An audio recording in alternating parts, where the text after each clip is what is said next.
తెలంగాణ నర్సులకు విదేశాల్లో ముఖ్యంగా జర్మనీలో ఉద్యోగావకాశాలు కల్పించేందుకు ప్రభుత్వం కట్టుబడి ఉందని మంత్రి వివేక్ తెలిపారు. హైదరాబాద్ లో జరిగిన ఒక ప్రత్యేక సమావేశంలో ట్రిపుల్ విన్ ప్రోగ్రాం వివరాలను ఆయన వెల్లడించారు. కేంద్ర మంత్రి బండి సంజయ్ కుమారుడు భగీరథ్ సాయిపై పోక్సో చట్టం కింద కేసు నమోదు కావడంతో బీజేపీ బేటీ బచావో నినాదాన్ని కేటీఆర్ ఎద్దేవా చేస్తూ దీన్ని బేటా భగావో బేటా బచావో అభివర్ణించారు. దర్యాప్తును ఆలస్యం చేసేందుకు బీజేపీ కాంగ్రెస్ కుమ్మక్కయ్యాయని ఆరోపించారు.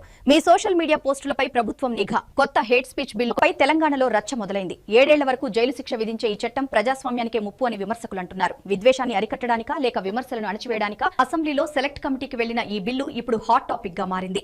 అణచివేయడానికా పనిచేయని నాయకులకు ఈసారి టిక్కెట్లు లేవని తేల్చి చెప్పేశారు గులాబీ బాస్. ఆ పార్టీలో అంతర్గత కుమ్ములాటలు, గ్రూపు రాజకీయాలపై గుస్సా అవుతున్న కేసీఆర్ అసమ్మతి నేతలకు అల్టిమేటం జారీ చేశారు. వచ్చే ఎన్నికల్లో కొత్త ముఖాలకు ఛాన్స్ ఇస్తారా? గులాబీ దళంలో అలజడి మొదలైంది. బతుకమ్మ కుంటపై మళ్లీ రాజుకున్న వివాదం. కోర్టు ఆదేశాలతో రంగంలోకి దిగిన హైడ్రా అధికారులు అక్కడ ఏర్పాటు చేసిన జింప్లే జోన్లను తొలగిస్తున్నారు.